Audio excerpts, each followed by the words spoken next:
Hi there, hey there, ho there. Alrighty, so this is our short video on chapter 6 through 11, and Neil Postman's Amusing Ourselves to Death.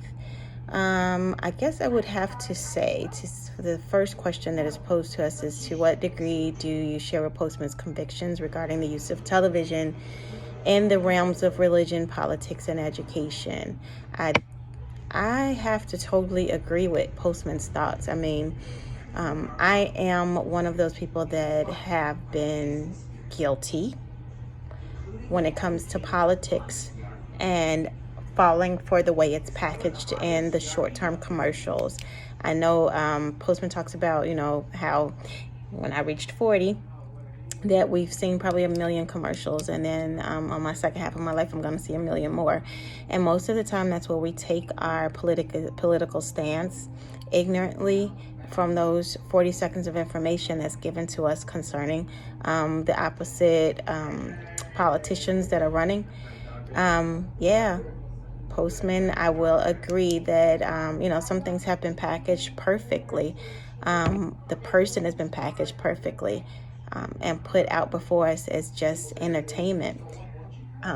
Makes me go back to the earlier chapters where he talked about Lincoln, and how when they ran for different political offices, that their oratory speeches and their debates would go on for hours and hours, and that's not the case anymore, definitely. I share his convictions that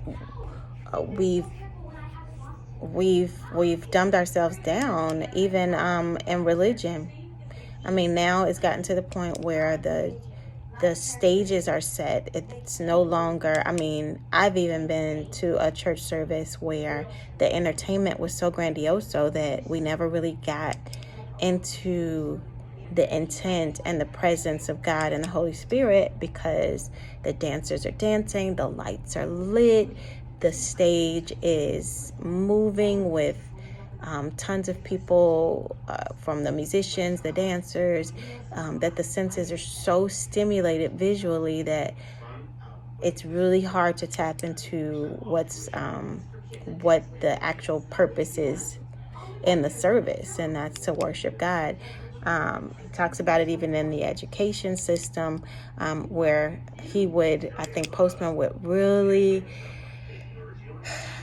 I don't know what he would feel, but he would be really, I think, in awe if he were to come into this particular season right now here in 2020, where my son is completely stuck in his room, to where the computer right now has to replace the presence of his actual teacher. So again, and then he's battling with the responsibility of that time right before for schooling versus, and he's overstimulated with the fact that he has his phone and his social media, and then the video games, where it's not just one-on-one with the video games, but that's also communicating with other people. And then as television said, social media, there's just all of this information, which is great in the fact that he's learning to multitask. But I have to feel that all of this information, all of this hypersensitivity to his senses is taking away from what all he's actually taking in. I don't want to rant there too long. Why does Postman feel that we should emphasize Huxley rather than Orwell in trying to understand the flight of American culture?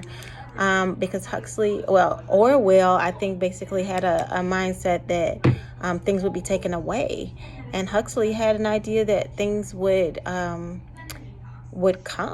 overtake us, that we would be drowned in information, versus actually thinking that most information would start to be concealed. One of the statements that stood out to me so much was when he said that censorship is not a necessity when all political discourse takes the form of a jest.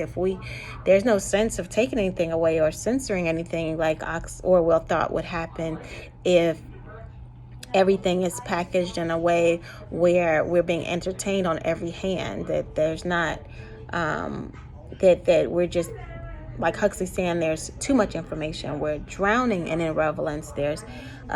We have a trivial culture right now. There's an infinite appetite of information and pleasure, and we're loving it. It's ruining us because it's not something that's being looked at as trivial, but we're hurting ourselves because we love it. We love all the information. We love being distracted. We love being entertained. We love the fact that I think a lot of this slipped in when we first started thinking we were multitasking. When we're not multitasking, if this information isn't setting in to take us to higher heights and deeper depths of thought. How should J.P. Moreland's insights with respect to the empty self be applied to these issues? And what should be the role of the church in attempting to reverse the cultural realities lamented by Postman? Well, one of the things that J.P. Moreland insights was, I love when he says, for people are becoming to believe more and more that sense perceptible world is all there is. And he also says the two major types, sensate and ideational,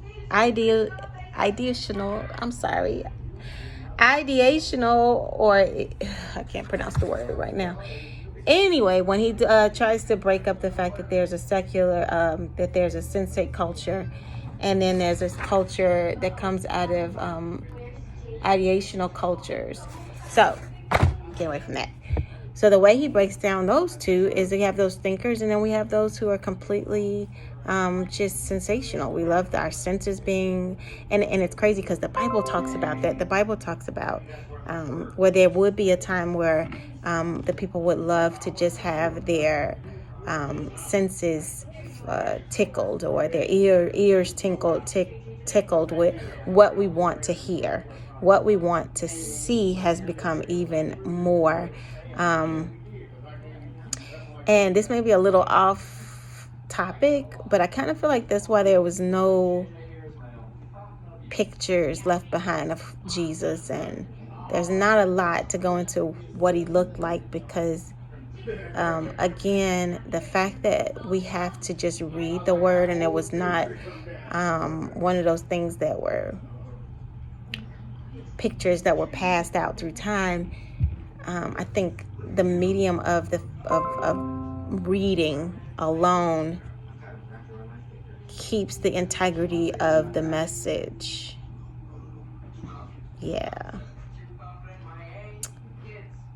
I think the role in the church in attempting to reverse these cultural realities is to continue to push Bible studies, to continue to challenge the people of God to read, to take thought. I think with the proclaimed word that happens just on Sundays, that can also be a medium that becomes a little bit debilitating, because there's no